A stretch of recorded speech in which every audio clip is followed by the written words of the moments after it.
Boa noite a todos, bom dia, boa tarde, independente da hora que você vai estar vendo isso aí. É um prazer estar aqui para nosso último encontro. Estamos aí caminhando juntos já a 7 encontros, né? Então, com intervalinho ali no meio, mas são 7 encontros contando com este. Então, a gente está no último encontro. Foi um prazer estar aqui com vocês, aprendi bastante. Normalmente a gente aprende muito quando a gente vai precisa ensinar, né? Então a gente tem que estudar, a gente tem que se preparar, então a gente acaba aprendendo bastante. Então foi muito bom. Eu conheci outros irmãos que eu não conhecia, passei tempo com alguns de vocês, e na verdade tem outros que eu nem vi, nem sei quem são, porque às vezes a gente grava e põe no YouTube, né? Então às vezes outras pessoas vão assistir. Então, se eu não te conheço pessoalmente, você está vendo esse vídeo gravado depois, saiba que foi um prazer de alguma forma ser útil, né, para que você pudesse conhecer um pouquinho mais a Deus e a seu Filho Jesus. Eu queria começar com oração e daí a gente vai para os slides. Eu acho que são 3 slides somente, e dentro dos 3 slides tem alguns tópicos que a gente vai abrir nos textos e dar uma lida, e a gente vai terminar com uma reflexão um pouco mais voltada à prática. Vamos orar. Peço que vocês me acompanhem. Senhor amado, bendito é teu nome. O Senhor é um Deus bondoso, um Deus que está conosco, um Deus que nos protege, que apesar da nossa inconstância, o Senhor mantém-se constante, e o Senhor nos cerca com teu amor benevolente. Pai, te pedimos que o Senhor estenda a tua mão sobre nossos estudos, para que tudo que estudemos seja proveitoso para a Irmandade. Na verdade, o estudo bíblico ele deve ser orientado a uma vida prática. Ele deve ser conduzido a uma prática que, às vezes, a gente fica distante disso. Não que não busquemos aprender mais de ti, mas que o que busquemos e aprendamos seja para colocarmos em prática para louvor da tua glória. Pai, seja engrandecido por essa aula e que o que seja dito aqui nos empurre, nos impulsione pelo teu Espírito a sermos um pouco mais parecidos com teu Filho Jesus. No nome dele te oramos agradecidos. Amém. Meus queridos, minhas queridas, a gente chegou numa parte muito interessante. Veja, a gente não consegue contemplar tudo, tá? Então, na verdade, é o que eu falei na primeira aula, a gente vai estudar, no final a gente vai achar que aprendeu e vai perceber que ainda falta muito a aprender. Então, essa é a ideia. A gente tem, Deus, ele é insondável, a gente viu isso em alguns salmos, né? A gente viu isso lá em Romanos 11, né? Inescrutáveis são os seus caminhos. Quem que ensinou a mente de Deus? Quem que foi o seu professor, né? Então, essa é a ideia. O Senhor, ele é insondável. Agora, a gente aprendeu algumas coisas acerca do Senhor. Aprendemos algumas coisas acerca da maneira como ele se revela, a maneira como ele deseja ter uma relação com os seus filhos e com as suas criaturas, que ainda não são filhos, como o Senhor na sua personalidade, aquilo que lhe agrada, aquilo que lhe aborrece. A gente percebe as promessas que Deus faz, as alianças, a gente vê como que essa aliança se materializa, a última, então, né, que é a última aliança com a humanidade por meio do Filho Jesus. Então, a gente tem nosso Senhor Jesus como o mediador da última aliança, da aliança superior, né, como vai dizer o livro de Hebreus, que ele vai trazer melhores promessas, né? Então, a gente vai ter Jesus nos trazendo essa última aliança, através da sua vida, morte e ressurreição e exaltação aos céus. Então, a gente tem esse caminho e a gente vai agora entender o que a gente faz com isso que a gente aprendeu. Agora, eu não vou te dizer tudo que você precisa fazer na tua vida, em cada momento, em cada passo, em cada instante, né? Mas eu diria que se você continua buscando o Senhor e continua querendo aprender sobre Jesus, você vai viver uma vida inteira de constante ação, né, para Deus e para o próximo.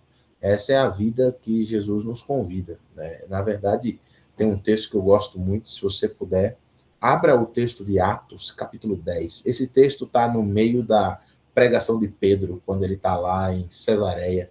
Ele vai falar com um camarada chamado Cornélio. E ele vai começar a evangelizar o Cornélio, depois de muita insistência do Espírito. Inclusive, vocês viram, foi a primeira apresentação PowerPoint da história, né? Deus desce os lençóis e aparece as vaquinhas, né? E mate e coma, né? Aqueles animais, aquele negócio. Foi tipo assim uma apresentação de PowerPoint, né? De slides, né? E ainda assim, Pedro, né? Parece comigo ele, o cara de um coração duro, né? Vocês parecem com você também, mas ele, ai, como é que eu não vou? Porque, na verdade, Pedro sabia muito mais do que Deus, né? Fica nítido ali no texto. Ele vai dizer, Deus, como é que eu vou comer uma coisa que o Senhor disse que é impuro? Não, tá doido? Eu acho que o Senhor tá errado, hein? Eu acho que o Senhor não está entendendo muito bem a lei que o Senhor fez. Né? Então, eu não sei se, às vezes, você faz isso também. Vai tentar agir como um legislador. E aí, porque supostamente, entre muitas aspas, você conhece tudo da Bíblia e você conhece tudo de Deus. Aí você pega Deus, coloca numa caixinha e fica ele bem bonitinho em cima da estante, né? Aquela coisa mais linda. Mas não é o Deus da Bíblia, isso foi um ídolo que você criou, né? Porque o Deus da Bíblia, ele é imensurável. Você não consegue encaixotar o Senhor, o Todo-Poderoso. A gente viu lá o El Elyon, né? O Deus Altíssimo. Esse daí você não consegue. Né? Você vai lá, ele já está além do que a gente conhece. Atos capítulo 10. Então, nessa conversa de Pedro, verso 38, eu acho esse verso interessante, porque é um textinho que vai no meio do negócio, né? Você pode ler até o verso 37, a partir do 37. Eu estou lendo na NVI, mas você pode ler eu lembro da minha tradução da Almeida, né? Eu fui catequizado, né, com a Almeida Revista e Atualizada, né? Então, tem o pessoal que está rindo aí, que está se entregando, né? O pessoal que vem dessa turma aí, né, da safra da Ara, né? Inclusive, na verdade, eu conheço pessoas que dizem que é a única Bíblia inspirada por Deus, né? Porque ela é fiel aos originais. Na verdade, a Ara ela ainda é meio herege. A oficial mesmo é a ARC, né? A Revista Corrigida ou a Revisada, né? Que o negócio é melhor. Mas a Ara foi uma Bíblia que consagrou, né? No Brasil, o João Ferreira de Almeida tem essa tradição, né?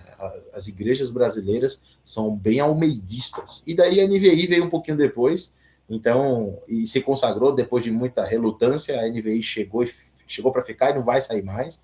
A gente vai ter uma outra Bíblia também que vai entrar no mesmo caminho, a NVT, tem umas outras que vão por esse caminho, né? Mas eu estou lendo a NVI, uma Bíblia que eu adotei para mim, né? Depois de ter feito bastante estudo. A minha primeira Bíblia eu tenho até hoje ali, uma Bíblia fininha de Almeida, pretinha, aquelas que vendia R$19,90, que muitas das escolas da Bíblia compravam para entregar para os novos convertidos, né?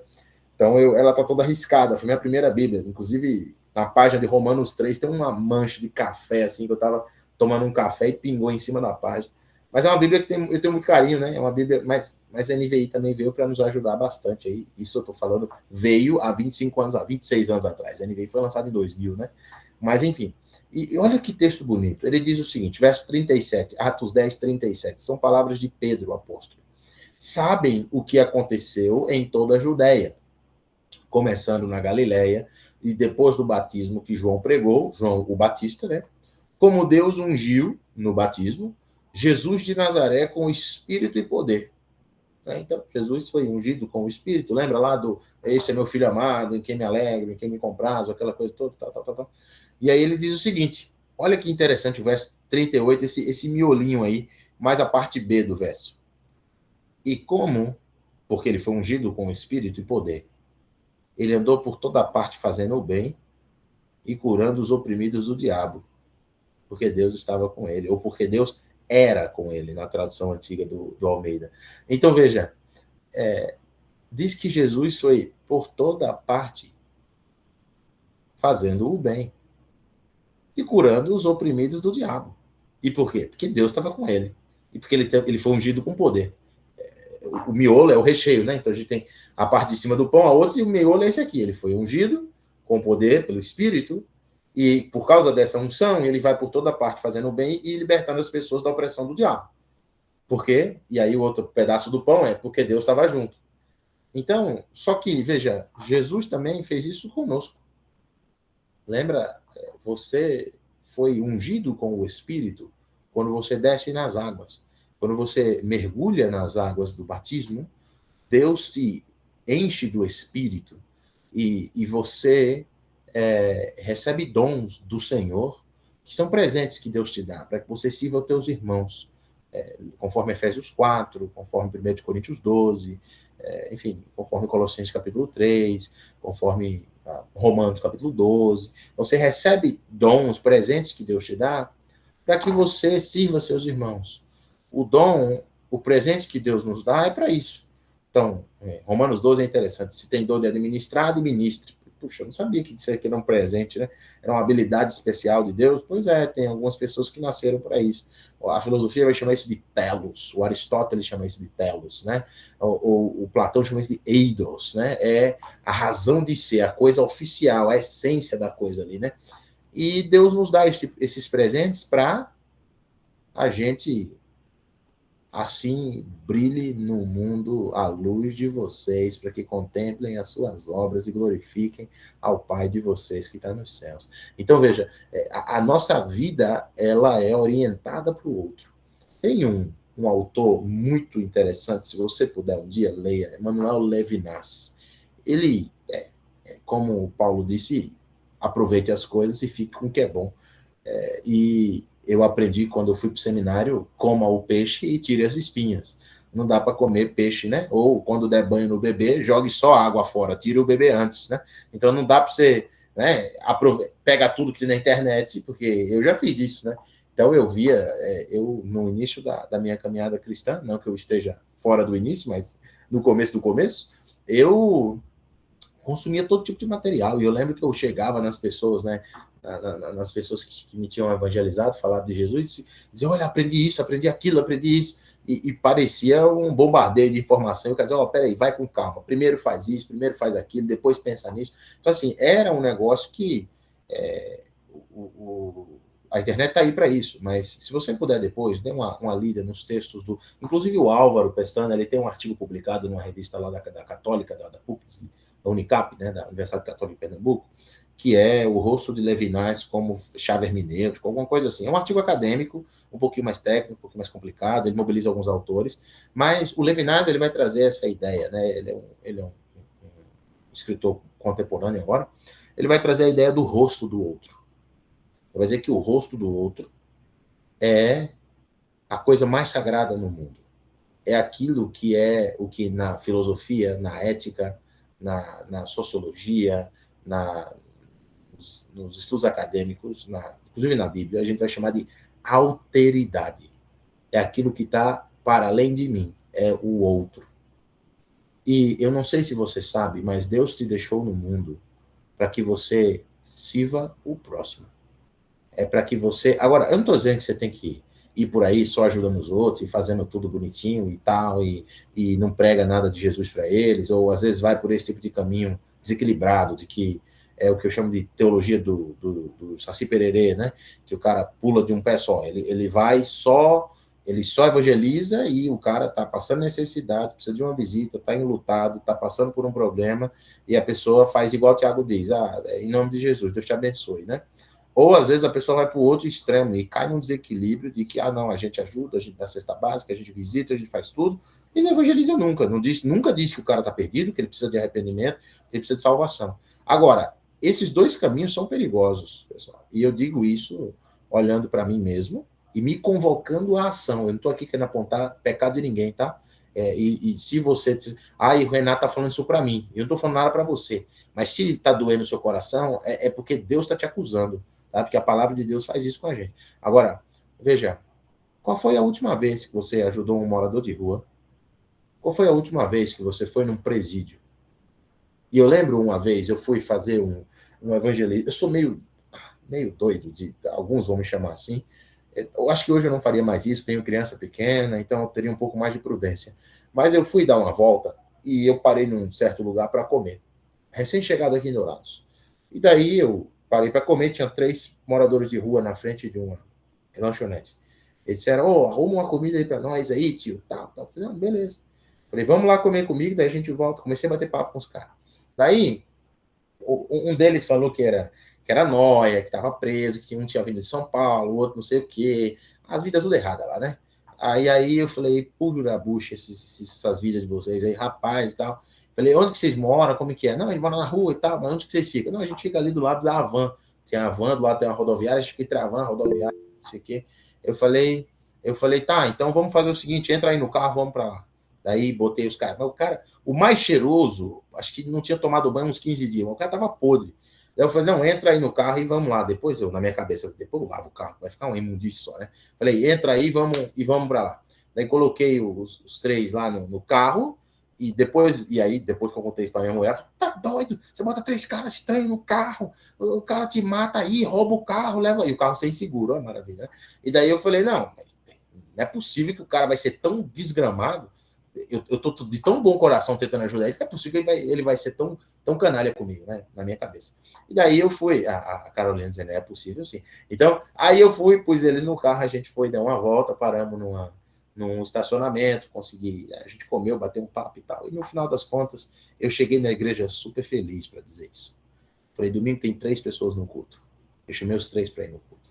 E daí, a gente se reunia em casas, né? Aqui, igreja pequena, não tem prédio. E aí o endereço era da casa de uma irmã. E daí a irmã ficou, puxa, mas é minha casa e tal, e não sei o que, e tal. E no final das contas, como eu não tinha dito para eles o endereço, eu fiquei de passar lá para buscá-los, eu acabei falando, tá, então tudo bem. Eu cheguei tão motivado para contar isso para eles. E eles deram um banho de água fria em mim. Sabe? Não, como que você faz um negócio desse? E não sei o que, e não sei o que. E eu falei para eles, ninguém vai lá. Eu falei, a gente não vai fazer culto lá. E daí, quando vai alguém lá, aí não quer receber. Então, como que a gente faz isso? Porque é muito bonito, irmãos, é muito bonito. Eu não estou falando aqui, veja, eu não sou teólogo da libertação, de raiz católica, e nem sou o cara da missão integral, que você tem que salvar o cara da pobreza, né, fazer ele, libertar ele, né, salvar ele a vida toda, tal. Não, o que mata é o pecado, o que condena eternamente é o pecado e a ausência da remissão de Cristo, né, do sangue de Jesus. Agora, às vezes eu acho, não sei a realidade de vocês, tá? Mas eu passei por muitas igrejas, porque eu já andei em alguns estados do Brasil. Cara, a gente fica com esse discursinho demagogo de que Jesus vai te perdoar, vem estudar a Bíblia com a gente. O cara tá com fome, velho. O cara não tem onde dormir, o cara não tem Bíblia, o cara não sabe ler. Como é que você vai pedir para ele fazer curso da Bíblia contigo? Então, esse extremo de andar por um caminho que Jesus não fazia isso. Jesus não fazia isso. O texto diz que ele andava por toda parte fazendo o bem. E ele libertava os oprimidos do diabo também. Mas ele comia na casa do publicano, ele ia visitar as mulheres que estavam enfermas, ele era amigo genuíno de Lázaro, ele tinha uma amizade depois, né, com o Zaqueu, que era um cara meio mala sem alça, né, depois se arrepende, ele vai ter... Então, veja, esse é um extremo. Agora, eu não estou dizendo que você tem que ir para lá, morar com as pessoas, né, mas, veja, isso é que é duro. Os caras fazem sem nenhum tipo de esperança. Esse comentário que a Mary falou é muito interessante. Vejam os espíritas. Vejam. Ninguém, pessoal, ó. Quantas pessoas que vocês conhecem que vão nos presídios? Quantas pessoas vocês conhecem que vão nas praças, invadir as praças e levar um alento para essas pessoas? E cuidar dessas pessoas e tratar das feridas delas, físicas e também da alma. Quantas pessoas vão em asilos de idosos abandonados, que os filhos não vão há tantos anos, e não são pessoas que estão morrendo de fome, às vezes são bem cuidados. O Cado colocou aí, tem Sal e Luz lá em Campinas, exatamente esse trabalho maravilhoso que o pessoal do Guanabara faz, acho que é do Guanabara, né? Isso. Meu marido lindo anda com um saco de roupa limpa, eu gostei dessa parte. Galera, ouve aqui, meu marido lindo, tá? Tem que me chamar assim agora. É que ele não usa apenas para doar pessoas nas ruas. Olha que legal. Ele tem ajudado a muitos. Veja, uma vez, eu nem sei de que igreja esse cara era. Não sei nem qual era a denominação dele. Não sei. Teve um dia que eu estava parado num ponto de ônibus com a Bíblia embaixo do braço, que ia dar um estudo bíblico num outro bairro. Isso eu morava lá no Recife ainda. E Recife é tudo longe, então pega ônibus, 10 e tal. E eu fui dar um estudo bíblico para uma pessoa, né? Num outro bairro afastado. Ele estava meio engarrafamento, o cara parou o carro, olhou para mim e falou assim, pra onde você vai? Falei, vou pro bairro tal ali. Tá? Falou, entra aí, vou te dar uma carona. Aí não sei quem é mais doido, ele que está chamando uma pessoa, né? Ou eu que estou entrando num carro de um desconhecido. Então a gente, né? Aquele pessoal um pouco, né? Com a capacidade um pouco, né, comprometida. Aí eu entrei no carro dele e falou, cara, sabe, eu sempre faço isso. Eu vejo pessoas com Bíblias na mão, eu saio dando caronas para todos eles, para onde eles vão. Eu nem vou para onde você vai, mas eu vou deixar você lá e daí eu vou pegar meu rumo. Eu não sei quem é essa pessoa, não estou dizendo que está salvo, que ele não está, não é esse o ponto. O ponto é essas atitudes que fazem a diferença na vida das outras pessoas e que fazem do mundo um lugar melhor e de que impedem que esse mundo apodreça, como Jesus falou no Sermão do Monte. Eu estou dizendo, mais uma vez, que você tem que ir lá, tirar o cara da pobreza e por isso ele está salvo. Mas também o outro caminho é muito prejudicial. De ficar pregando salvação e o cara se arrepende, mergulha ele na água e amém, aleluia, ele está salvo, glória a Deus, é um irmão. E a gente não faz a diferença verdadeira na vida das pessoas. Isso não é cristianismo. Não é cristianismo. Veja a igreja de Atos. E aí, pessoal, isso aqui é um confronto para a gente. Quanto do teu dinheiro tem sido destinado para obras missionárias? Quanto do teu dinheiro? Porque, veja, a gente vive no mundo, como diz o meu pai, no mundo cão. O mundo é assim, a gente precisa de dinheiro, a gente precisa pagar conta, os boletos vêm todo mês, e a gente tem que pagar, a gente tem aluguel, a gente tem contas, a gente tem coisa de filho, tem... Ah, mas você também tem teus luxos. Você se dá o prazer de fazer muita coisa. Exatamente. É diferente. Muito bonita essa frase, Mary. Eu gostei. Diferença entre ser membro e ser discípulo. O discípulo imita o mestre. Jesus falou, não, basta ao meu discípulo ser igual a mim. Ele não precisa ser melhor do que... igual ao mestre, repetir ao mestre. O Paulo dizia, sejam os meus imitadores como eu imito a Cristo. Então, é isso. Muito, poxa, que frase bonita. Diferente de ser membro do que ser discípulo. É isso aí. Tem gente que está no Rotary, né? Já viu o Rotary Club, né? Da igreja. Ele vai no domingo, ele dá oferta, ele ajuda. Aí sai o nome dele na lista daquelas pessoas que ajudam os missionários. Ele tira foto bonitinha, né? Ele fala bonito, ele vai. Mas o cara não faz absolutamente nada. Ele vê a outra pessoa morrendo de fome, ele não ajuda. Ele não chama a pessoa para ter um consolo, não doa uma cesta básica, não ajuda quem está precisando. Ele não faz a diferença na vida das pessoas. E essa aula é esse chamado para a gente andar igual a Jesus, para dizer assim, puxa, onde aquela pessoa passa, ele melhora. Eu não estou dizendo que você tem que ser um coach, um pregador bonitão que fica falando coisas bonitas e anima todo mundo. Não, é mudança verdadeira. É entrar porque verdadeiramente se importa com as outras pessoas e fazer a diferença na vida delas sem querer nada em troca. Em nome de Jesus. Desse jeito. Em nome de Jesus. Você vai fazer porque o nosso Senhor nos pede que façamos isso. Mas vamos para frente. Vamos andar. A gente vai falar um pouco sobre isso no outro slide, que é Cristo e a missão. Mas vamos à hospitalidade. Outra coisa que aprendi com os meus pais e meus sogros, que muitos não fazem. Puxa, pois é. E olha, eu vou confessar um pecado aqui para vocês, tá? Deixa eu parar aqui. A Mary, ela tá fazendo... Mary, se você quiser continuar a aula, fica à vontade. Você está fazendo vários comentários maravilhosos. Veja, eu sou cristão, eu acho que eu sou. Né? Eu tento fazer a coisa certa e tal. E aí, a semana retrasada, minha mulher me ligou. Falou, bem, falei, oi. A gente vai precisar hospedar uma pessoa na nossa casa. Falei, tá. Veja lá, tem um quarto de hóspede, tem um quarto da nossa filha, né? Não vai ter não vai ter ar-condicionado, então se ela pegar um calorão, vai dançar, vai ter que ser um ventiladorzinho e tal, que aqui é muito quente, Dourados é muito quente. Eu falei, não, mas tudo bem. Quem que é? Falou uma amiga minha do trabalho. Eu falei, tudo bem. Quanto tempo ela fica? 2 meses. Eu falei, puxa, mas que hospedagem é essa, velho? 2 meses? E aí eu senti no meu coração o meu incômodo de não querer ceder a minha casa para um estranho ficar. Não é um estranho, uma pessoa que a gente conhece. Eu já fui na casa da mulher e tal, já fui no aniversário dela.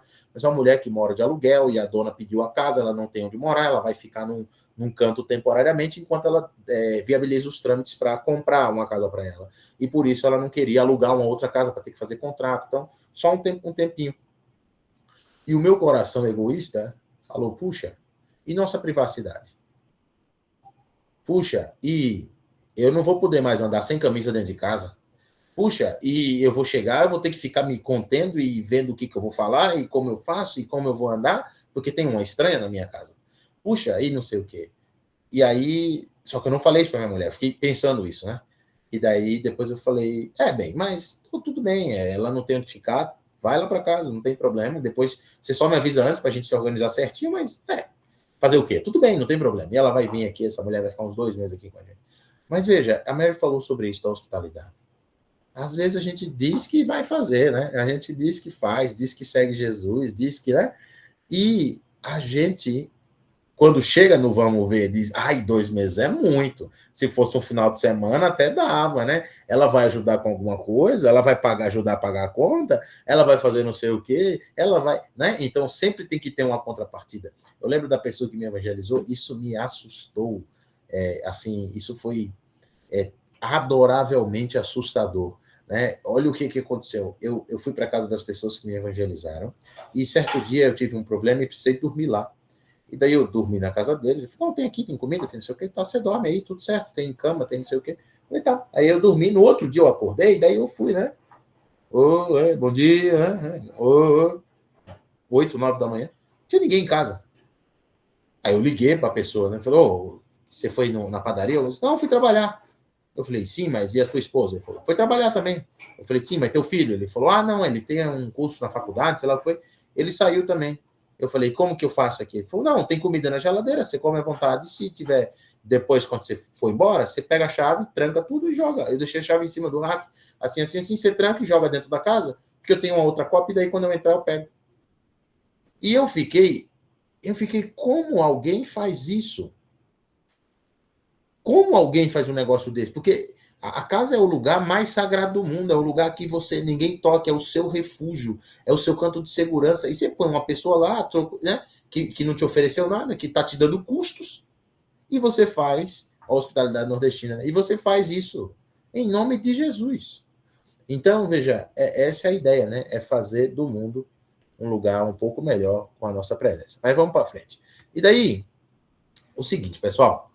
A gente vai ter aqui, deixa eu apresentar aqui os slides, deixa eu ver se o pessoal está vendo isso, maravilha. Então, Cristo, fé e praxis. Praxis é uma palavra grega que significa prática. Na verdade, a praxis, ela é uma palavrinha que ela é muito interessante, porque a praxis, ela é um tipo de ação que ela é dialética, ela muda o mundo e você ficou 2 meses e eu que estou com a sua. Essa aí é legal, rapaz. Não sei se devia ter sido tão hospitaleiro, né? Nesse ponto, né? Mas Deus vai te dar um galardão muito grande no céu, pode ficar tranquilo, né? Então, né, bem-aventurados, né? Você vai ter um galardão grande lá, né? Então, no final das contas, a praxis é um tipo de ação que ela transforma o mundo e transforma quem pratica. A praxis é esse tipo é uma palavrinha grega, na verdade é o nome do livro de Atos. O nome do livro de Atos é Praxis ton Apostolon, né? É prática dos apóstolos. Atos, no sentido de que aquilo que eles agiam, aquelas coisas que eles fizeram, né? A praxis é isso, né? Essa ação que você faz e que você é transformado enquanto faz. É isso o cristianismo. Como que você pode servir e você se enche do Espírito e fica grato porque está cansando? Você ajuda e você sai com o coração aliviado. Você visita quem está precisando, doa a tua energia, doa o teu tempo, a tua mente, o teu coração, às vezes o teu dinheiro, e você sai feliz da vida, regozijado e renovado. A coisa não bate pela nossa lógica, como a gente já combinou antes, né? Como a gente conversou antes. Então, a prática é esse tipo de ação que ela muda o sujeito e muda o objeto da ação, né? Aquele que a ação é direcionada. Então, a gente vai ter o cristianismo sem prática é mentiroso, aquele texto que eu citei lá, né? Assim também a fé, se não tiver obras, por si só está morta. Mas alguém dirá, você tem fé e eu tenho obras. Mostre-me essa sua fé sem obras, e eu, com as obras, lhe mostrarei a minha fé. Você crê que Deus é um só? Faz muito bem, até os demônios creem e tremem. Veja, ou você faz alguma coisa com essa fé que você diz que tem, ou você é um mentiroso. É difícil ouvir isso. você é um hipócrita. Você é igual um fariseu, aqueles que Jesus odiava. As únicas pessoas que Jesus batia pesado. Ele não foi truculento com o Zaqueu, não foi truculento com a mulher pega em adultério, ele não foi truculento com Pedro, quando Pedro nega ele 3 vezes e fica, tá vendo, Pedro? Você aí, ó, duvido, você falou que não ia negar, tá vendo aí, ó, tá vendo que tua palavra não vale nada, Pedro? Tá vendo, Pedro, que você fala e você não cumpre? Ele não falou isso. Ele sabe das nossas fraquezas. A gente levanta e cai muitas vezes seguindo Jesus. Mas o hipócrita, Jesus não tem pena, ele vai com o pé na porta. Diz, vocês são sepulcros caiados, vocês são gente que não presta. Eu não quero estar perto de vocês. Era melhor vocês amarrar uma pedra no pescoço e se jogar no fundo do mar. Vocês são inúteis, vocês são abominação diante do meu Pai. E ele vai dizer, sabe quem é melhor do que aquele que não faz nada? O demônio. A diferença de você e um demônio é nenhuma. O demônio é melhor do que você. Porque o demônio crê e treme diante de Deus. E você nem isso não treme. Você não respeita o Deus a quem você está diante, que você disse que queria seguir, que você disse que aceitou no seu coração, que você disse que lavou tua alma, que curou teus pecados e que te deu a nova vida e que te deu um espírito e dons para você servir teus irmãos. Foi você que falou isso. Ele falou, se alguém quiser vir após mim. Você veio porque você quis. E você diz que nasceu de novo e você não faz nada, e você vê, por isso que Tiago é tão duro, você vê uma pessoa passando necessidade, você não ajuda, você não é cristão coisa nenhuma. Ah, porque eu estou sem dinheiro, arruma dinheiro. Ah, porque eu não tenho tempo, arruma tempo. Desculpa a esfarrapada. Não tem. Jesus ajudava todo mundo por toda parte. Então, o cristianismo é uma religião de pura prática. Se a gente vai por esse caminho demagogo de se trancar, né, de se ensimesmar, né, de se trancar no nosso castelo do conhecimento, da nossa erudição, daquilo que a gente vai se distanciar de Deus e a gente vai subir no monte para orar igual o fariseu que dizia, né, Deus, obrigado, porque eu não sou igual a esse cara aqui, né? Obrigado, porque, né? E Jesus odeia essas pessoas. E essas pessoas não são justificadas. Essas pessoas, o texto vai dizer que o publicano desceu justificado primeiro que aquele cara. Então, o publicano que era, entre aspas, gente que não presta, foi alcançado pela graça divina por causa de um coração contrito, que é isso que Deus busca. Então, veja, pessoal, esse nosso último encontro é um chamado para a gente agir. E eu digo a gente porque eu também, às vezes, sou seduzido pelo meu coração enganoso. Às vezes eu quero ficar na minha... Exatamente. Sejam praticantes da palavra, não somente ouvintes. E aí, o complemento desse texto que a Mary colocou não sejam praticantes, não somente ouvintes. E aí, o que o texto diz depois? Enganando a si mesmos. Que maravilha, né? Porque esse é o pior tipo de enganação, né? Você tentar se enganar. Né? Então, por exemplo, eu estou uma pessoa acima do peso. Quando eu coloco toda vez lá o IMC, dá obesidade 2, né? Quando eu faço ali o IMC, né? Aí daí é a mesma coisa, dizer, nossa, mas eu tô magrinho, tô em forma. Puxa vida, ou você é doido, ou você fica se enganando, cara. E o cristianismo é isso. Os demônios, eles sabem quem Deus é. E eles tremem diante de Cristo. Eles têm medo de quem Jesus é. Eles têm respeito por aquele que é sobre todas as coisas. E você que diz que é discípulo, não faz nada que o mestre manda. Então, pelo amor de Deus, alguma coisa está errada. Vamos para frente. E aí, Cristo e a espiritualidade. Eu queria um convite para a gente ir para o caminho da espiritualidade saudável. Tem um texto, um livro do Peter Escarezo. Se vocês quiserem dar uma pesquisada depois, ele tem muita psicologia, né? Quem passou para mim há muitos anos atrás foi o David McKinney, o Peter Escarezo. O nome do livro é Espiritualidade Emocionalmente Saudável. Um outro livro que eu indico bastante, que tem a ver com espiritualidade cristã, eu estou gostando bastante desse do Alan Nalley e da Ree Nalley, desenvolvendo a intimidade com Deus, como desenvolver intimidade com Deus, alguma coisa assim. É bem legal esse livro. O Alan é um homem muito espiritual, que sempre nos abençoa com as suas reflexões e com a sua caminhada, com tudo aquilo que Deus já fez na vida dele.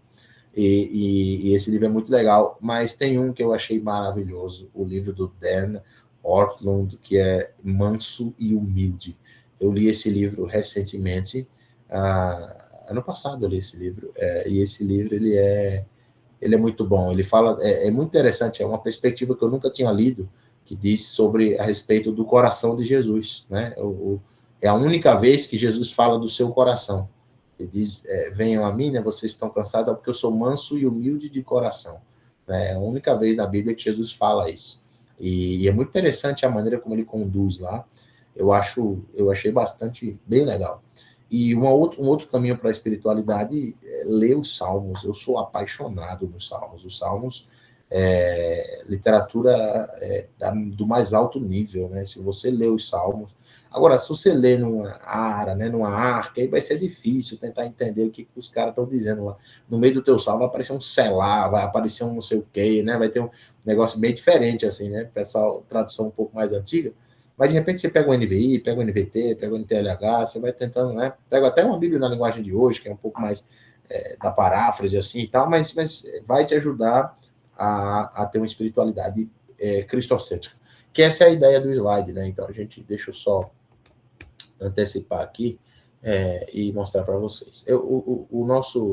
A nossa proposta é exatamente esta. A gente tem uma espiritualidade cristocêntrica, veja, pessoal, não é técnica emocional, não é uma experiência mística ou um ritual vazio. É comunhão verdadeira com Cristo. Cristo é o centro da vida espiritual. Se você não tem uma relação estreita com Cristo, você não faz absolutamente nada direito.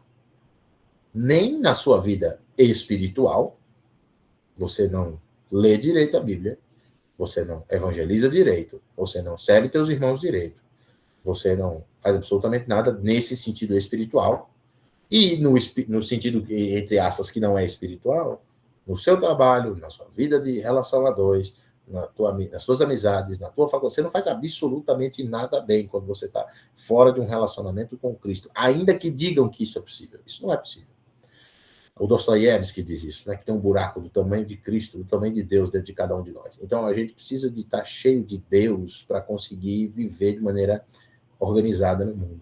E eu não quero te passar receita de como você tem que ser, de como você tem que orar, de como que eu não tenho essa receita. Você pode orar de olho aberto, você pode orar de olho fechado, você pode orar de cabeça baixa, de cabeça erguida, com a mão para cima, com a mão para baixo, de rosto no chão prostrado ou de joelhos. Eu não sei como você vai fazer.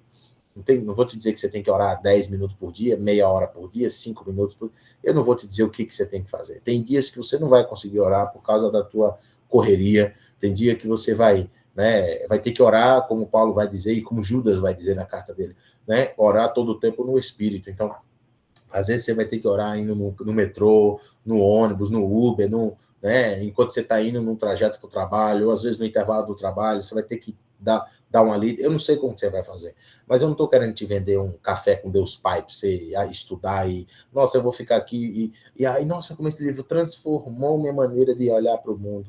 E se um livro pode te agregar valor, claro, eu sou fruto de bons livros, aprendi com as pessoas que me ensinaram através de bons livros, e isso eu endosso isso é muito importante. Mas Jesus é o caminho da gente ter uma espiritualidade verdadeiramente autêntica. A frase de João 15, eu sou a videira e vocês, sem mim, nada podeis fazer. Sem Jesus, a gente não vai para canto nenhum. A gente não respira bem, a gente não vive bem, a gente não... Pessoal, olha, eu já passei por isso, de tomar decisões, de fazer coisas, e depois dizer como eu fiz isso. E a resposta é clara, fazia alguns dias que eu não orava ao Senhor. Fazia alguns dias que eu não estava em intimidade plena com Cristo. Fazia dias que eu não tinha um tempo de estudo e oração ao meu Pai. E aí o reflexo é atitude sem noção, coisas erradas. Quando a gente começa a se afastar da luz, aí começa as trevas a aparecer, né? A Cristo como mediador, 1 Timóteo 2:5, Hebreus capítulo 4, verso 14, esse texto é coisa linda. Jesus foi assunto aos céus e ele está lá orando por nós, ele está intercedendo por nós. Não é Maria. Santa Maria, Mãe de Deus, rogai por nós pecadores. Não roga nada. É Jesus Cristo, o nosso Senhor, o nosso mediador. 1 Timóteo 2,5, ele é o mediador entre Deus e os homens. Hebreus capítulo 4, nós temos confiança, plena confiança, para entrar no trono da graça por causa de Cristo, que é o nosso sumo sacerdote, que intercede por nós o tempo inteiro. A gente ora ao Pai por meio do Filho no Espírito. A espiritualidade cristã é trinitária. A espiritualidade cristã envolve o Pai, o Filho e o Espírito. E a vida cristã verdadeira, que é o que o Novo Testamento vai chamar de vida piedosa, que é uma vida espiritual, espiritualmente cheia, ela envolve uma relação profunda com o Pai, por meio do Filho no Espírito. A vida no Espírito, a espiritualidade não é uma fuga do mundo. Isso é um legado muito grande das Escrituras e depois da tradição protestante. O católico vai fazer uma separação muito nítida entre o que é sagrado e o que é profano. E aí o protestantismo vai resgatar o que está no cristianismo bíblico e vai dizer, olha, se você quer coma, quer beba, quer faça qualquer outra coisa, faça para a glória de Deus. Então, 1 Coríntios 14, então você faz aquilo que Deus quer. Tem um conceito da tradição judaica, é uma tradução meio literal, é reparação do mundo, ou restauração do mundo. A ideia de que o próprio povo é Mashiach, é Messias para si mesmo, à medida que eles transformam o mundo, que o mundo é transformado através da ação deles, o mundo é reparado e restaurado através deles. Não estou dizendo aqui que você tem que abrir uma ONG para salvar cachorrinho, um projeto Tamar para cuidar de tartaruga, um outro que vai ajudar morador de rua, não estou dizendo que é isso que você tem que fazer. Se você quiser fazer isso, maravilhoso. Cuide do meio ambiente, ajude quem precisa, maravilhoso. E evangelize os perdidos, que são as tartaruguinhas, não tem céu nem inferno para elas.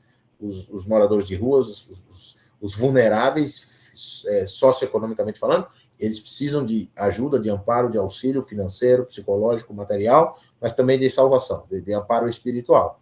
Mas a espiritualidade verdadeira, que é o que o Paulo vai chamar de vivam no Espírito. E aí, veja, eu não sei se você já prestou atenção no texto de Gálatas, mas o texto de Gálatas é muito interessante. Ele diz o seguinte, fui crucificado com Cristo.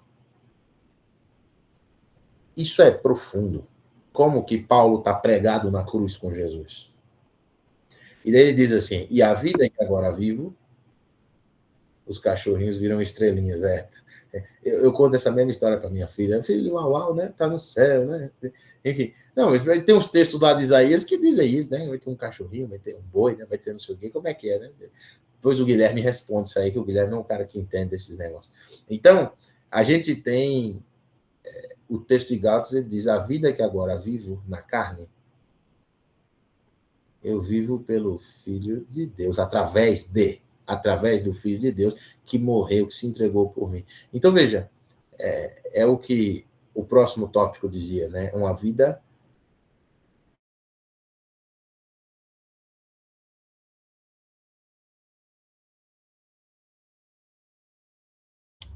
Completem uma vida... igual a de Jesus. Uma vida... piedosa.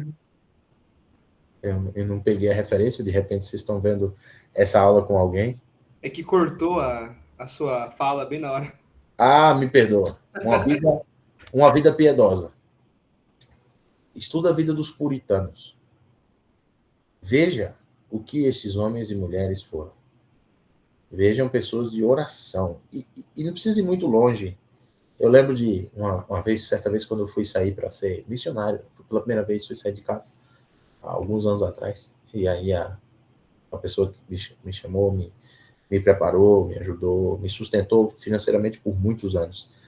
Ele falou assim para mim, Renato, você vai fazer missão, você vai estudar a Bíblia, você vai ensinar a Bíblia para as outras pessoas, Deus seja com você. Ele falou, 70% do seu tempo tem que ser gasto orando. Os outros 30%, se der, você evangeliza. Ore. O tempo inteiro, toda hora. Ore. É isso que você precisa fazer. E eu não levei muito a sério isso. Eu falei, 70, acho que é muito, né? Pelo menos vamos inverter, né? Um 30% orando ali, né? De repente. Mas, na verdade, é isso. A vida piedosa nasce de um coração quebrantado, que lê as Escrituras e é atingido pela graça de Deus. E que é empurrado a fazer. Como que você vai olhar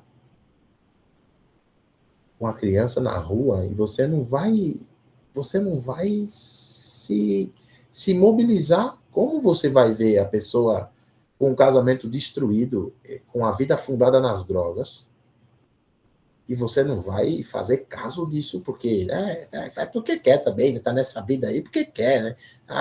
Né? Puxa, eu acho que qual que é a diferença entre você e um militante político socialista? Nenhuma. Ele faz mais do que você, na verdade. Ele ajuda mais do que você. Ele está no CRAS, ele está nas ONGs, ele ajuda mais do que você, seu demagogo. Qual que é a diferença? Que a gente diz que faz e diz que é. Então, eu acho que é bom a gente se movimentar. É bom a gente viver uma vida piedosa que nos leva a ajudar as pessoas. Veja, minha mãe sempre diz, nossa mente precisa passar o dia todo conversando com Deus, nossas conversas precisam ser com Ele. Exatamente. Pessoal, não sou católico, mas eu me emociono todas as vezes que eu ouço aquela música que foi interpretada por Fagner, que chama-se Oração de São Francisco de Assis. Senhor, fazei-me instrumento de vossa paz. Onde houver ódio, que eu leve o amor. Onde houver a dúvida, que eu leve a fé. Onde houver desespero, que eu leve a esperança. Né? Então, fazei que eu... como que é? Fazer que eu possui mais... fazer que eu queira, né? Mais. Consolar que ser consolado. Compreender que ser compreendido. E aí, olha, ele diz... amar que ser amado. Pois é dando que se recebe e é morrendo que se vive para a vida eterna. Quem disse isso? O Senhor Jesus disse isso. E a gente, não, o cara é católico. Eu tenho que estudar aqui a Bíblia, eu tenho que saber aqui o grego, o hebraico, o contexto todo esse aqui, ó. Você quer que eu te explique o contexto teológico, o contexto histórico, o contexto...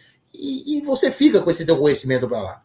Você é Wikipedia, você precisa saber de tudo? Não precisa. Você tem que fazer o mundo um lugar diferente. Levar Jesus para as pessoas. E daí o cara vai olhar no fundo da tua mão e vai dizer, cara, ninguém nunca me amou desse jeito.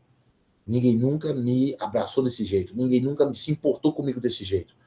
E eu tô vendo que sim, você fala a verdade para mim, que eu preciso mudar de vida, que eu preciso me arrepender, que eu preciso mudar a conduta que eu tô tendo. Mas você me ama, você não tá interessado em nada. Então, não é porque você vai pro cara ir pro culto do domingo. Não é que você vai porque eu te dou uma marmita, mas você vai lá no curso da escola da Bíblia lá comigo depois. Isso não é o que Jesus fazia. Então, uma vida piedosa nos empurra a viver desse jeito. É um texto que eu acho interessante, o texto de 2 de Pedro, depois vocês leiam, né? Acrescente, o caldeirão da receita de Deus ali, parece o Masterchef, né? Acrescenta, acrescenta, acrescenta, e no final você vai ter uma vida piedosa. Vamos para frente. Daí, Cristo e a ética. Volta aqui. Pessoal, isso aqui é uma discussão muito grande, e eu vou tentar ser um pouco breve, mas Cristo, a nossa ética tem que ser moldada por Jesus. Eu sei que ética é um problema muito grande, né? A ética é problemático, porque tem livros, inclusive, de ética cristã, que são... Porque a ética é o que a gente faz com base naquilo que a gente sabe, com base naquilo que a gente entende. Então, a minha hermenêutica, a minha exegese, sobretudo minha hermenêutica, vai dizer o que eu faço com aquilo ou o que eu não faço, o que eu aprovo e o que eu condeno. Né? Então, isso é ética, é a nossa conduta diante das outras pessoas. E Jesus é o fundamento. Como que eu vou agir? Me abaixando e lavando os pés. Dizer, o que você quer que eu faça? No que eu te posso ser útil? Esse daqui. Então tá, deixa eu te ajudar. Né? Sem interesse. Sem nada. Agora, Cristo redefine valores. Então ele vai levar a lei lá no alto nível. Amar inimigo, perdoar, buscar justiça e pureza de coração, isso é coisa que você não encontra na mais fina filosofia. Você vai ter um Nietzsche, você vai ter um Aristóteles, você vai ter um Kant, Você vai ter um Platão, um Sócrates. Esses caras não chegam aos pés do rabino lá da Galileia, Jesus Cristo. Eles não chegam aos pés desse Jesus. Porque Jesus, ele vai por um caminho que ele é muito mais elevado. Ele é um caminho que ele transcende e que ele faz com que a gente viva uma vida abnegada e dedicada inteiramente ao outro. Isso é a tensão do ainda não. A gente vai buscar a justiça sabendo que nesse mundo nunca será justo. A gente vai amar o inimigo, apesar de saber que talvez ele nunca realmente aceite o nosso amor. A gente vai perdoar sabendo que às vezes a gente vai estar certo e que a gente vai ter que perdoar e a gente vai amar e vai guardar aquilo no coração e pedir que Deus seja o juiz naquela situação. A gente vai buscar ser puro de coração, sabendo que muitas vezes nosso coração é enganoso e quando a gente deixa de olhar para Jesus, a gente vai, às vezes, resvalar em alguma coisa. E Cristo como a cruz como uma forma de vida, né? Que é o que os teólogos mais novos chamam vida cruciforme. Uma vida de serviço, de entrega, de humildade, de sacrifício. Sem cruz, ética é somente discurso moral. Olha, sem serviço abnegado, sem uma vida dedicada ao outro, sem uma vida realmente que impacte o próximo, pelo amor, sem nada em troca, não tem diferença nenhuma entre você e uma ONG, entre você e o CRAS. Sabe o CRAS, Centro de Assistência Social lá, né, lá do governo? Não muda nenhuma a diferença entre você e um assistente social. Nenhuma diferença. E você e o conselheiro tutelar. Nada. Porque ele está tentando fazer do mundo um lugar melhor, mas você tem o suprassumo para fazer do mundo um lugar melhor, que é ajudar a pessoa que precisa libertar a alma dela. Isso o assistente social não vai fazer. Isso a pessoa que está ali tentando fazer uma ação ali não vai conseguir fazer. Mas a gente sim. E às vezes eu digo isso, pessoal, me colocando dentro do jogo também, tá? É difícil, a gente às vezes chega no final de semana, tá cansado, a gente chega no final do dia, tá cansado, a gente não quer fazer as coisas, né? É duro mesmo, a gente é humano, né? Mas leia o Evangelho de Marcos, capítulo 1 e 2, e veja o tanto que Jesus trabalhava. Rapaz, um cara de 30 anos, Jesus tinha por volta de 30 anos, um cara de 30 anos, fazia o que ele fazia de manhã, de tarde, de noite, de madrugada, ainda passar a noite toda orando. Rapaz, eu tenho um pouco menos de 30 e quando dá 8 horas da noite eu já estou aqui, né? Meio, né? Com a carcaça já comprometida, morto de sono, porque eu não fiz metade do que ele fez. Então, é um negócio diferente. E aí, pessoal, o que eu queria dizer? A gente vai entrar num campo da ética que é muito, e eu digo isso, sobretudo esse ano, que a gente vai entrar daqui a pouco vai ter a rinha maravilhosa aí, que é a política que está chegando em breve. Eu não vou tomar partido aqui de candidato A ou B, nem de espectro político esquerda, direita, centro. Se você quiser ficar de ponta cabeça, de centro, de direita, de esquerda, de costa, do jeito que você quiser, você fique. Mas o que eu quero dizer com isso, pessoal, é que Jesus ele é maior do que isso. E o código de ética de Cristo é maior do que qualquer outro sistema político. E eu digo isso como professor de sociologia, como professor de filosofia. Veja, eu estudei um pouco de Karl Marx, estudei um pouco de Adam Smith, o pai do liberalismo econômico, né? Um pouco do John Locke, o pai do liberalismo político, né? A gente estuda um pouco sobre Karl Marx, estuda um pouco sobre a Escola de Frankfurt, os sucessores do Marx, um pouco dos outros caras que são mais ligados ao marxismo e que vão dizer que a pobreza é fruto do capitalismo opressor e que a burguesia ganha sua riqueza com base na exploração da força do trabalhador, da classe operária e tal. E o discurso do outro lado, do liberalismo, que vai dizer que não, tem que ter iniciativa privada, o Estado é muito grande, não sei o quê, diminui, deixa mais autonomia para o sujeito, para ele conseguir se emancipar e conseguir produzir, e traz capital estrangeiro, e traz iniciativa privada. Veja, a gente sabe um pouco de tudo, né, nesse sentido, mas Jesus ele é extraordinário, é maior do que isso. Ele não cabe nem na esquerda, nem na direita, nem no centro, ele está acima de tudo isso. Então, se a gente vai entrar numa vida 100% do jeito que Jesus pede, a gente é um sujeito, uma pessoa que é diferente, que a pessoa não está muito preocupada se vai ter Bolsa Família, se não vai ter, e quem recebe Bolsa Família é porque devia estar trabalhando, ou porque devia estar trabalhando. Tudo bem, a pessoa trabalha se ela quiser. Eu vou ajudar quem precisa. Você está precisando? Não, então tá bom. Me diz quem está precisando, que eu vou ajudar. Né? Eu não recebo Bolsa Família, mas eu vou atrás de quem não tem o que comer, de quem teve seu benefício negado, de quem está com uma dificuldade. Eu vou ajudar o cara que é rico, o liberal lá, o patrão, o empresáriozão que é rico, mas está numa depressão grande, está querendo se matar, né? E o cara está numa vida distante de Cristo. Eu também vou falar para ele lá, sabe? Eu vou conversar com ele, eu vou... E isso é Jesus Cristo. Jesus, ele entra na casa do rico e ele entra na casa do pobre, miserável. Ele come com o mais rico e ele come com o mais pobre. Ele visita o bem-sucedido e ele está batendo papo com pecadores e prostitutas e publicanos. Então, Jesus, ele é a nossa maior referência de ética. Se você quiser saber como agir em determinada situação, seja por causa do espectro político, puxa, não sei se eu faço isso, porque vai ter eleição, vão me chamar de esquerdista, vão me chamar de direita, extrema direita, disso, daquilo, outro, eu não sei. Eu sou de Jesus, tipo aquela música do Lázaro, que morreu na pandemia, né? Eu sou de Jesus, né? Então, essa é a ideia. Jesus, ele não é nem de esquerda, nem de direita. Ele revoluciona, não pegando em arma, não ajudando, não querendo fazer revolução, mas é a revolução silenciosa do amor, que vai amando as pessoas e transforma o coração delas através do poder do Espírito. E aquela pessoa que queria fazer o mal não faz mais. Isso é Jesus Cristo. Isso é o Evangelho bendito do nosso Senhor. Veja que documento mais extraordinário, a carta de Paulo a Filemão. Ele diz o seguinte, que Filemão, você está precisando de receber o cara aí, né? Tal do Onésimo. Parece que ele te roubou, fez alguma coisa, mas eu encontrei com ele aqui e ele nasceu de novo. Eu dei um jeito aqui, né? Deus me ajudou e eu, né? Dei um jeito na vida dessa carne de pescoço aqui e agora ele está voltando aí para ir ao teu encontro. E aí o Paulo dá uma carteirada, né? Ele diz assim, não preciso nem dizer que você me deve a sua vida, né? Então ele já disse por aí, ele falou assim, eu não preciso nem dizer nada, né, Filemão? Então fica esperto aí, Filemão. E daí ele diz assim, olha, ele está te devendo alguma coisa?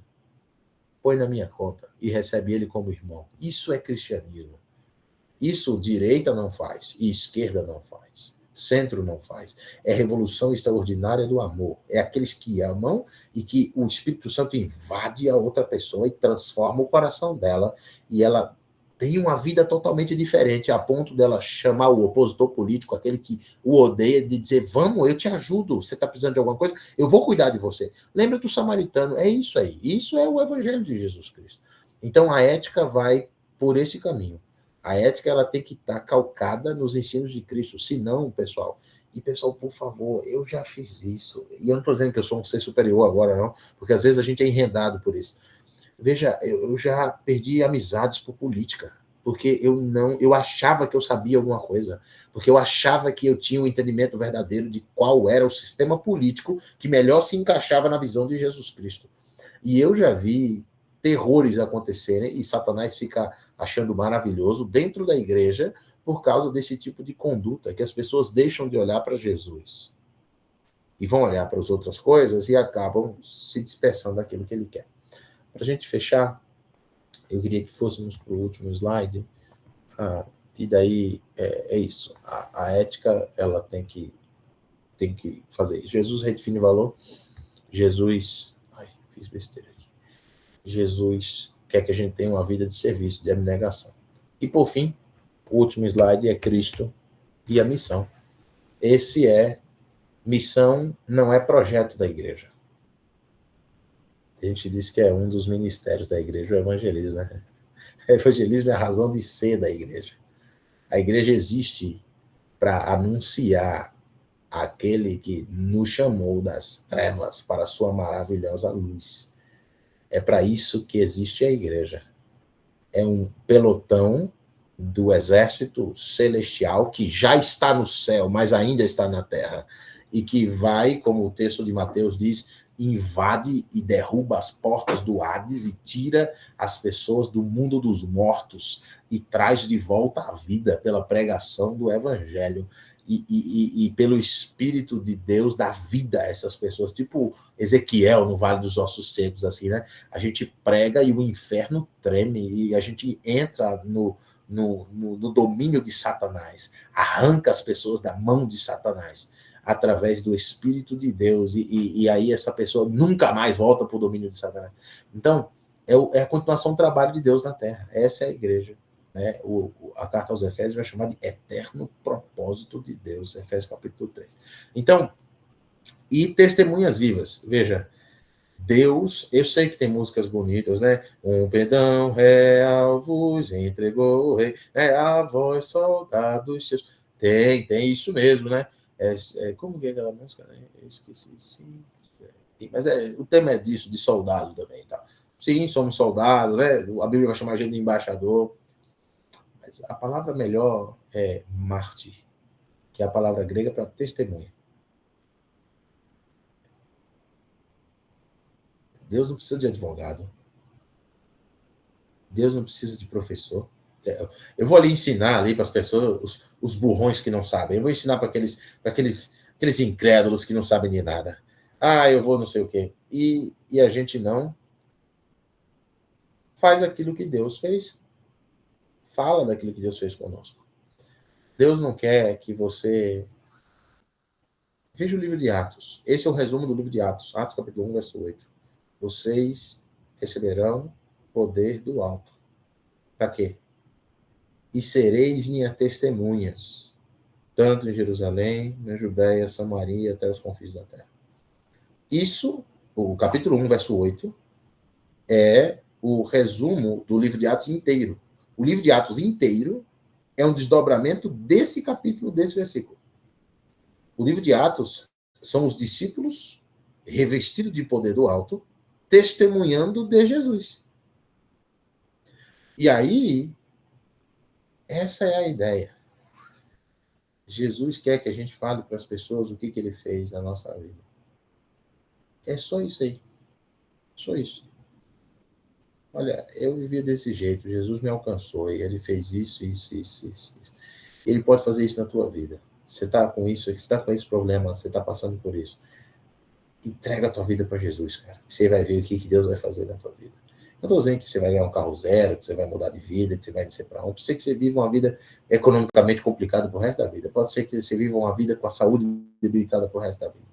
Mas Deus, ele vai agir, e ele vai te salvar, e ele vai te sustentar até o último dia. Então, meus queridos, não adianta a gente estudar tudo que a gente estudou de Deus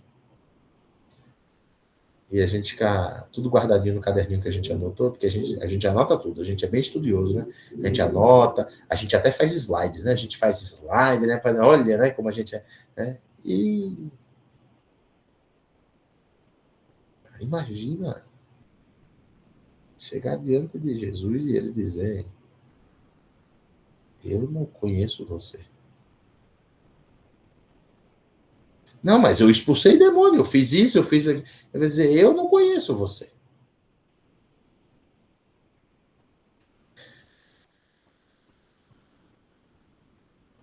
Que a gente aprenda a ser discípulo verdadeiro de Jesus. Dentro da nossa dificuldade, dentro da nossa limitação, contando naquilo que a gente chama de misericórdia e graça de Deus. Que Deus nos ajude a viver uma vida piedosa. Lembra quando Pedro vai dizer: vocês estão vendo que o mundo vai se acabar? O que vocês têm que fazer? Viver em santo trato e piedade. Então, agindo de maneira ética, servindo o próximo, fazendo do mundo um lugar melhor, em nome de Jesus, como o mestre fazia. Ou você acha que por onde Jesus passava ele causava problema e era insuportável? Não. Jesus era gente boa. Onde ele ia, as pessoas amavam ele. As multidões seguiam ele por causa disso, porque ele era tudo de bom. Jesus era maravilhoso. Ele não deixava de pregar a verdade. Dizia: arrependa-se, o reino dos céus está próximo. Né? Ele falava, ele dizia, mas ele era autêntico. Obrigado pelo tempo, obrigado pela paciência em me ouvir, sobretudo as minhas piadas sem graça, as minhas cantorias desafinadas e a minha filha gritando nos momentos a gerar incômodo. Foi um prazer estar aqui com vocês. Eu queria finalizar com uma oração, e depois a gente pode bater um papo. Oremos. Senhor amado, obrigado por esse tempo de estudos. Por favor, Pai, não deixe que a gente fique com esse conhecimento guardado e sejamos somente mais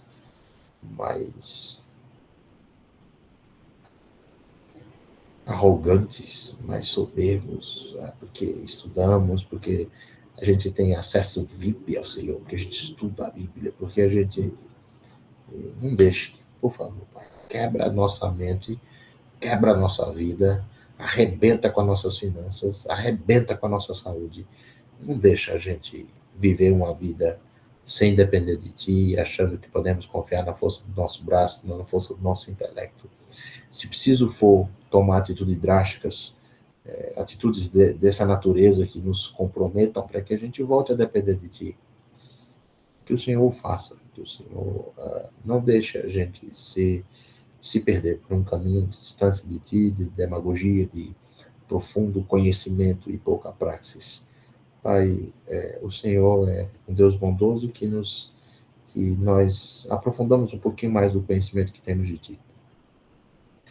Bendito seja o Teu nome, Rei dos Reis, Senhor, Criador de tudo, aquele que criou, que sustenta, que reina, que é quem dá vida, quem cura, quem liberta, quem protege, quem restaura, quem sustenta.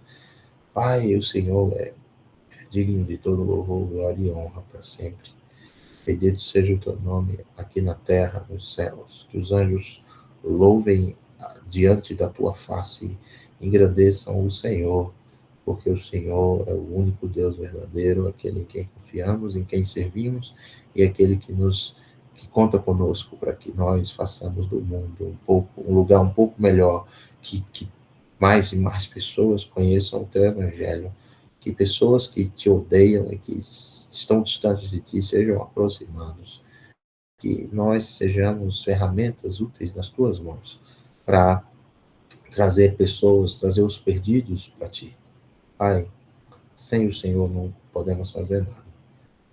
Estende a Tua mão benevolente e protetora sobre nós, para que a gente possa contemplar Tua face todos os dias e viver eternamente na Tua presença.